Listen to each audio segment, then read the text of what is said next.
Hello, hypertension awareness talk पे next topic मेरा क्या है कि मैनेज कैसे करना है ब्लड प्रेशर को, उच्च रक्तचाप को मैनेज कैसे करना है। मैनेज का मतलब उसका ख्याल कैसे करना है, हमें कैसे कंट्रोल करना है। उसको हम दो हिस्सों में बांट सकते हैं, जैसे कि एक नॉन फार्मेकोलॉजी का मतलब बिना किसी दवाई के, बिना किसी ड्रग के, और सेकंड होता है कि pharmacological with medicine. So non pharmacological में पहले बताऊंगा, जो कि हमारे सबके लिए फायदेमंद रहेगा।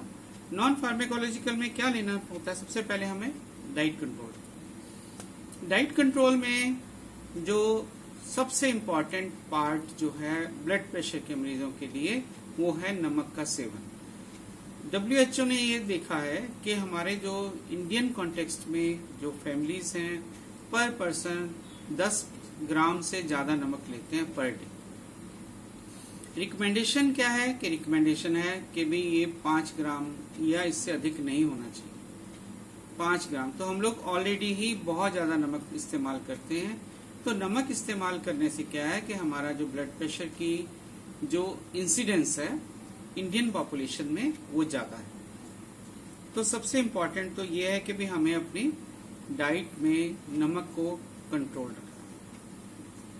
नंबर 2, एक्स्ट्रा साल्ट नहीं लेना। उसमें एक्स्ट्रा साल्ट क्या होता है, जैसे कि सैलेड हो गया, चटनी हो गई, चपाती हो, रायता हो गया, फ्रूट्स सैलेड हो गया, उन सब में हमें एक्स्ट्रा नमक नहीं डालना।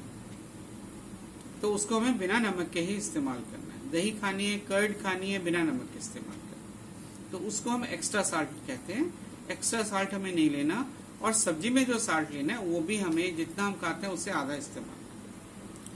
नंबर 2, हमें डैश डाइट कहते हैं हम, जो ये FDA federal drug authority of America ने ये रिकमेंड किया कि डैश डाइट इस्तेमाल करनी चाहिए। That is called dietary approach to stop hypertension, DASH, D capital A capital S capital H, dash.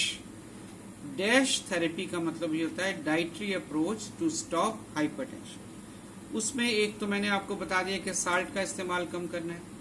Number 2, हमें फैट्स में क्या है, हमें सैचुरेटेड फैट्स जो हैं उनकी मात्रा बहुत लिमिटेड रखते हैं। सैचुरेटेड फैट्स क्या होते हैं, जैसे हम लोग आम हमारे हिंदुस्तान में देसी घी का सेवन होता है। सब मरीज पूछ के जाते हैं हमसे कि सर देसी घी खा सकते हैं, मक्खन खा सकते हैं, मलाई खा सकते हैं रोटी में डाल के, उसमें लगा के, परंतु सैचुरेटेड फैट एक लिमिटेड मात्रा में ही अलाउड है।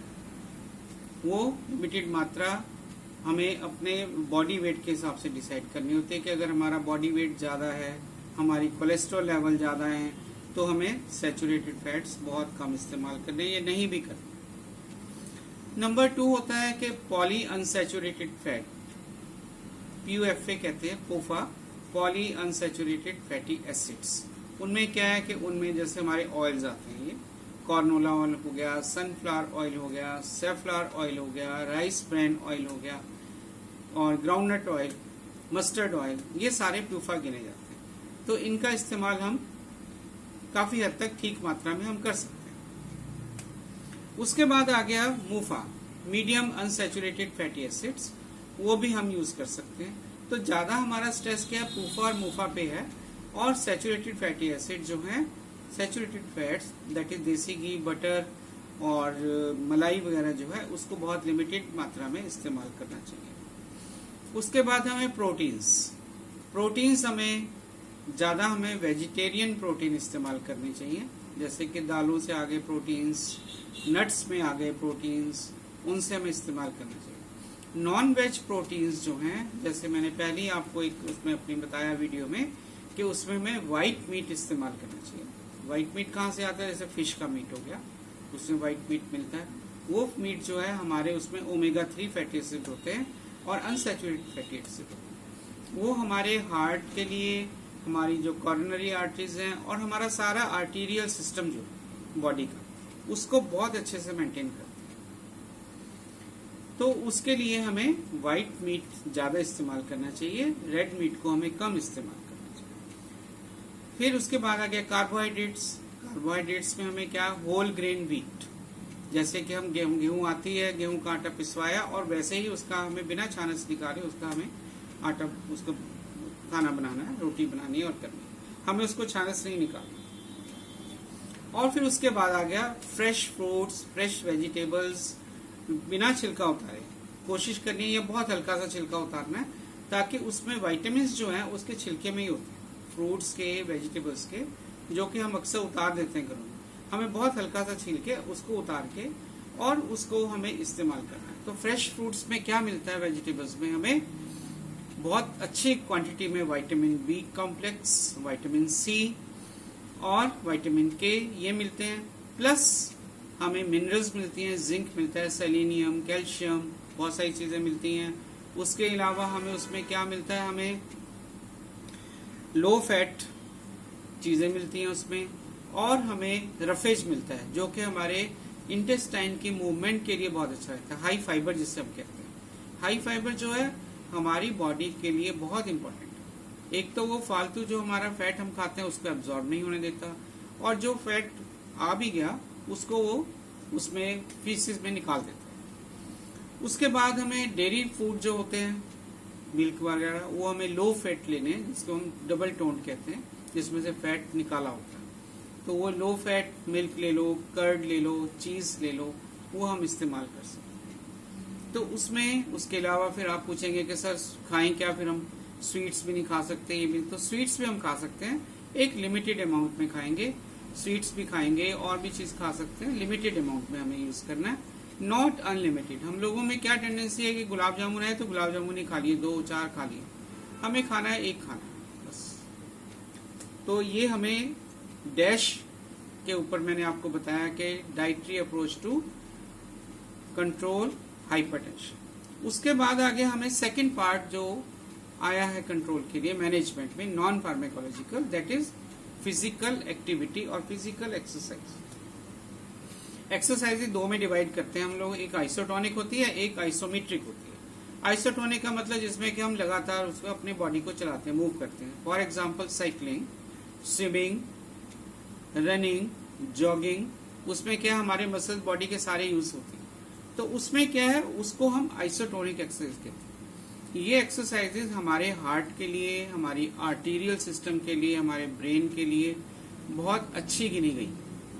उससे क्या हमारे हार्ट रेट जो है बढ़ता है, और हमारे हार्ट की ब्लड सप्लाई बढ़ती है, और आर्टरीज जो है उनकी जो उनकी खुल जाती हैं अच्छे से, और उनमें फिर एथेरोस्क्लेरोसिस या कोलेस्ट्रॉल डेपोजिशन कम हो जाती है। तो वो जो हमारी आइसोटोनिक एक्सरसाइजेज हैं, साइकिलिंग, स्विमिंग, रनिंग, जॉगिंग, रस्सा टापना जो होता है, स्किपिंग जो हम करते हैं, ये सारी एक्सरसाइजेज बहुत अच्छी गिनी गई हैं for heart, for hypertension patients, for diabetics, सारों के लिए, क्योंकि ये हमारी मेटाबॉलिक डिसऑर्डर में आ जाती है चारों चीजें। तो इन चारों चीजों के लिए हमारी आइसोटोनिक एक्सरसाइजेज बहुत अच्छी गिनी गई। सेकेंड टाइप ऑफ एक्सरसाइज होती है आइसोमेट्रिक।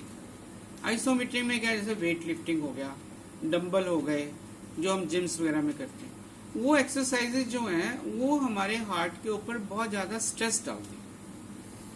वो जो एक्सरसाइज हैं आइसोमेट्रिक एक्सरसाइजेज, उनको हमें जो हार्ट के पेशेंट्स हैं या ब्लड प्रेशर के जो पेशेंट्स ऑलरेडी नोन हैं, they should avoid this isometric exercise. तो दो तरह की एक्सरसाइज मैंने बताई, और हमें कितनी देर तक एक्सरसाइज करनी है, वो हमें करनी है 30 to 40 minutes per day for 5 to 6 days per week, मतलब 30 से 40 मिनट पर डे करनी है हमें।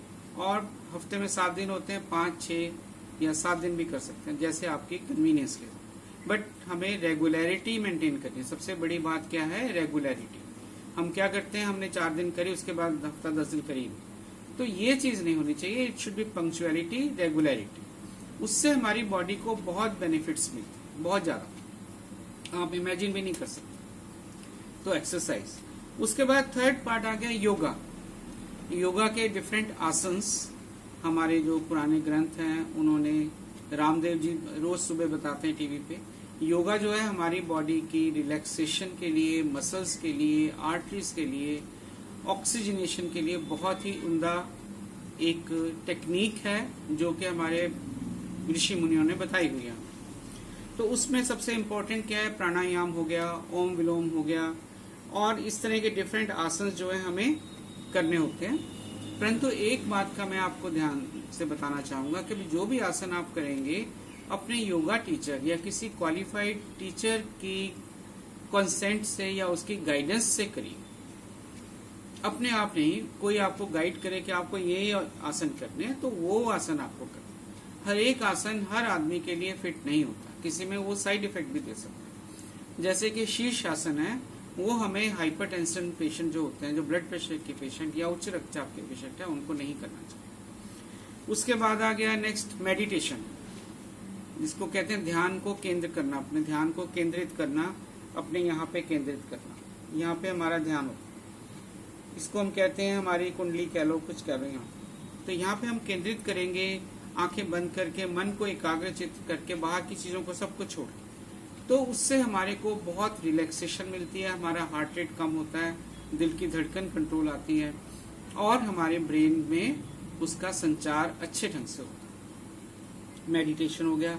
फिर एक आजकल नई थेरेपी आई है म्यूजिक थेरेपी, वो भी हमने देखा है कि म्यूजिक थेरेपी जो है रिलैक्सेशन के लिए एक बहुत अच्छी टेक्निक है।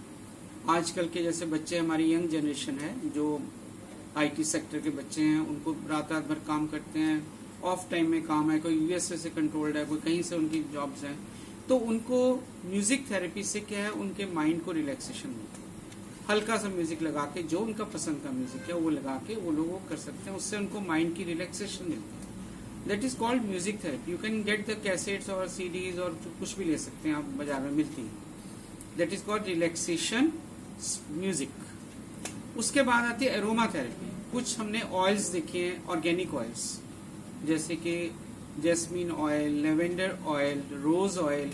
ये ऑयल की जो खुशबू है वो भी हमें हमारे पुराने ग्रंथों में भी लिखा हुआ है, पुराने उसमें ऋषि मुनियों ने भी ये बताया है कि भी उसकी जो स्मेल से भी हमारी जो है माइंड की रिलैक्सेशन है। ये मैं उन बच्चों के लिए बताना चाह रहा हूँ जो हमारी नई जनरेशन के बच्चे, जिनके पास टाइम नहीं है मेडिटेशन करने का, कुछ करने का, तो वो साइड बाय साइड ये सब चीजें अपने रूम में रखें। अरोमा थेरेपी के लिए वो इक्विपमेंट मिलेगा, वो रखें और अपना काम भी करें, और उससे उनको रिलैक्सेशन भी रहेगी और काम भी करें। So that is what I wanted to say. और उसके बाद कलर थेरेपी, एक अभी लेटेस्ट मैंने गूगल पे रीड किया, कलर थेरेपी, कि आपके जो रूम है, बेडरूम जो है आपका, ड्राइंग रूम है, ऑफिस रूम है, उनके कलर्स जो है वो हमारे माइंड को अफेक्ट करते हैं, हमारे हार्ट की रेट को अफेक्ट करते हैं। तो वो भी हम लोग अडॉप्ट कर सकते हैं with the guidance of that, जो उसका स्पेशलिस्ट है कलर थेरेपी के लिए, तो उसकी गाइडेंस के अंडर हम लोग वो भी कर सकते हैं। आर्किटेक्ट, इंटीरियर डिजाइनर आपको गाइड कर सकते हैं। तो इन चीजों के साथ में अभी आज का जो टॉपिक है, non pharmacological lines, guidelines for control of hypertension, यहाँ पे समाप्त करता हूँ। अगली बार फार्मेकोलॉजी के बारे में बात करेंगे। Thank you.